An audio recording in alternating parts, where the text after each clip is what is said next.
I recently watched a video on YouTube, and I'm not going to name the guy who made the video because I would prefer not my channel to be known for calling people out. But that being said, I watched a video by somebody on YouTube who was criticizing Catholicism, specifically Roman Catholicism. And in the video, he made a few claims. One of his claims was that Christians should never read the Church Fathers, because they might be the people that Paul was warning about, who were false teachers.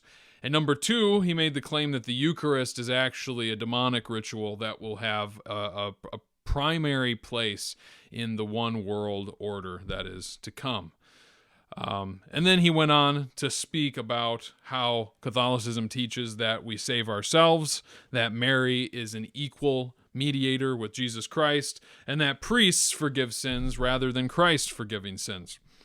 In other words, he created a version of the Roman Church that simply doesn't exist.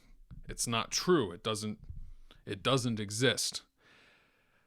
And as I watched this, obviously my heart was saddened by such blatant misrepresentation of my dear brothers and sisters in the Roman Church. But it was also angry because of how strong the language in Scripture is to condemn bearing false witness. And that's the whole point of this video today, is I want to talk about why it is that we need to be so careful not to bear false witness. Now, number one is the obvious, which is that Scripture seriously condemns bearing false witness. The second point is that it ultimately hurts those to whom the false witness is being borne. And three, it can deceive those who are not well acquainted with the truth of whatever it is you are falsely bearing witness to. As Christians, we are held to a high standard of integrity,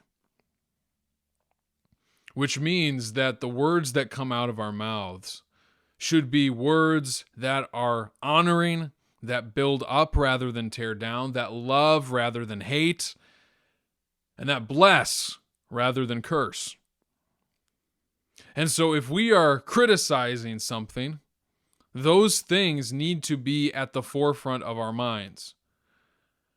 We must represent with love and charity and honor. We must bless rather than curse. And so when we encounter things that we disagree with, serious error, that doesn't mean that we have to avoid strong condemnation or strong language to get the point across that we're trying to get.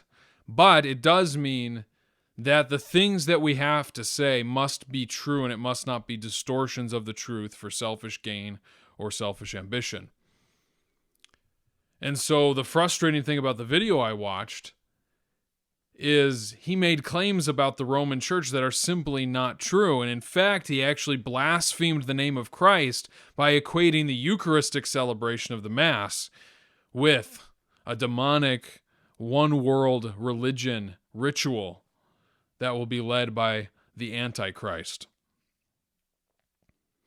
Because his witness was not rooted in the truth of the situation in which he was trying to critique, he ended up speaking in a way that actually blasphemed the name of Christ.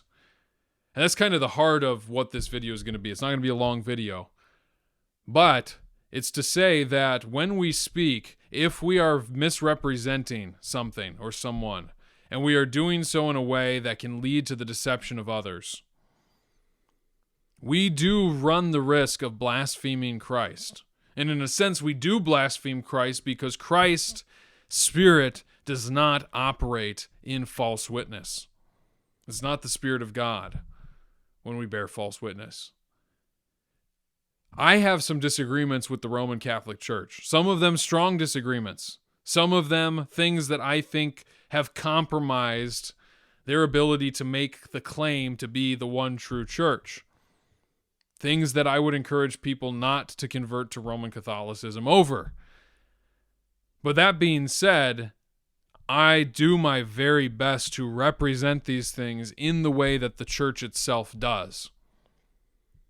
So I would never make the claim that Rome teaches that they save themselves and that they don't believe that they're saved by grace, as this teacher did. As Christians, and I'm going to wrap up with this, as Christians, the moral of the story is, if you go online, and it's especially easy to do this online because it's opened up a platform for everybody to speak whatever it is that comes to their mind. When you speak, be very careful. Christ says where words are many, sin is not absent.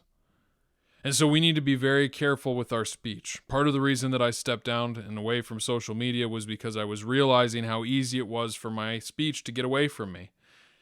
And I want my speech to build people up. I want my speech to be laced with integrity.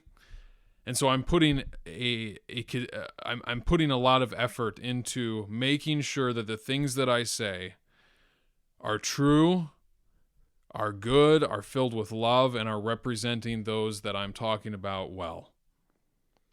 And so my encouragement to you, if you have a problem with Rome, if you have a problem with anybody, if you have a problem with me, do so and say so in a way that represents accurately the things that I believe, the things that others believe, and do it in a way that expresses the Christ-like love that came through even in his scathing remarks to the Pharisees. Again, this is not to exclude the need sometimes for harsh words, but it is to say that those things need to be spoken from a place of love and a place of truth. And if one of those two things is missing, then you're going to fall into a very, very dark and dangerous, sinful place.